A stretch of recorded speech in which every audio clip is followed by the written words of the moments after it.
Oke, halo teman-teman, assalamualaikum. Ya, jadi kembali lagi kepada video saya. Jadi saya sekarang ada di accommodation dan ini lumayan dingin, jadi nggak bisa jauh-jauh dari selimut gitu ya. Jadi pada video kali ini saya ingin bercerita tentang pengalaman saya kemarin mendapatkan vaksinasi di UK.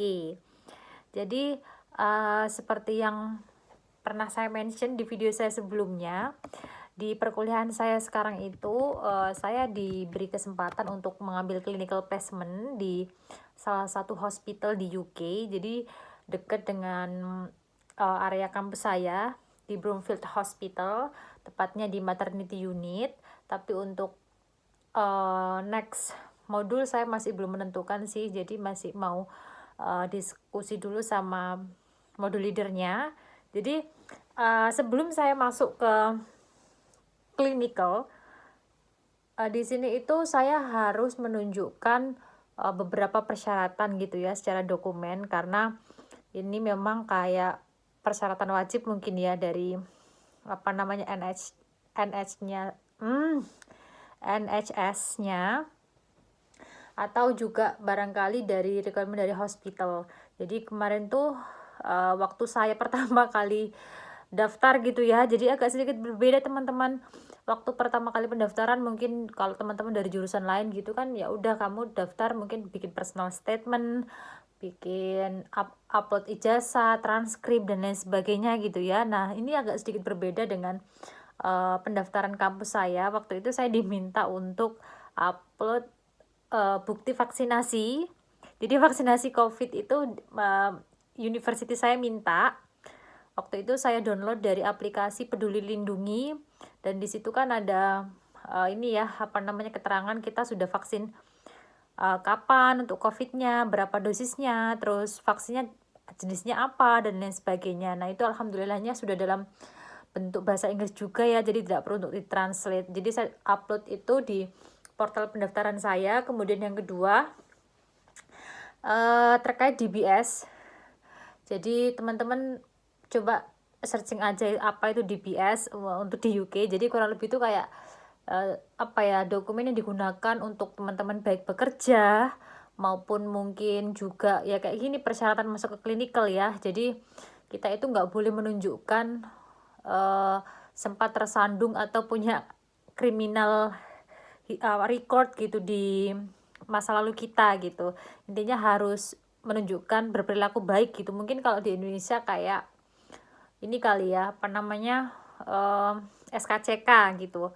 Nah, waktu itu saya ngurus untuk salah satu persyaratan DBS ini waktu di Indonesia ya. Jadi saya mintanya dari level ini banget kelurahan gitu, minta untuk pengantar, kemudian ke tingkat kecamatan ke kabupaten ke Jawa Timur gitu. Jadi level provinsi. Nah, pada saat itu sebenarnya agak masih ragu-ragu gitu kan ya, karena waktu itu kan saya masih kayak butuh sampai tahap mana gitu. Terus saya tanya ke bapak petugasnya yang di situ tuh, katanya kalau buat internasional itu kayaknya bisa sampai ini pusat gitu, jadi minta SKCK-nya itu di Jakarta. Terus saya waktu itu mikir kan, waduh kok susah banget gitu ya, apalagi waktu pandemi nggak bisa semobile itu gitu kan. Terus akhirnya saya ya udahlah minta yang dari Jawa Timur. Saya bilang gini, udah Bu, saya buatkan dulu aja level yang SKCK Jawa Timur gitu. Kalau yang Jawa Timur kan saya masih bisa menjangkau ya, karena kan letaknya di Surabaya gitu, saya masih bisa ini ke sana gitu ya. Terus udah dibikinkan aja dulu Bu, intinya seperti itu. Nanti coba saya komunikasikan dulu sama university, ini cukup apa enggak gitu. Nah, akhirnya saya bikin yang level sampai provinsi itu, dan itu bisa gitu teman-teman. Jadi university menerima apa yang saya submit dari SKCK di level provinsi itu gitu. Dan itu kan sudah kayak bilingual gitu kan, jadi saya nggak perlu ini juga translate gitu. Nah, tapi kalau yang untuk kabupaten itu memang dia bilang kayaknya nggak bisa gitu. Kalau kabupaten itu mungkin untuk pendaftaran PNS apa gitu, jadi kayaknya beda level, beda kegunaan gitulah katanya mereka tuh. Udah, intinya itu ya teman-teman ya, dua itu. Panjang banget ya ceritanya ya.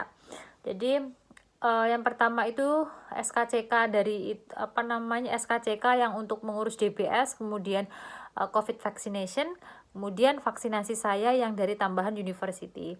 Nah, saya itu dikasih kayak pemeriksaan kesehatan gitu ya teman-teman ya. Jadi pemeriksaan ada blood test, ada tes darah. Waktu itu pertama kali saya datang itu saya ada email gitu kan, appointment untuk blood test, kemudian saya diambil darahnya, dan kemarin tuh dapat email lagi gitu kan, dapat email lagi, subjeknya itu appointment or vaccination gitu.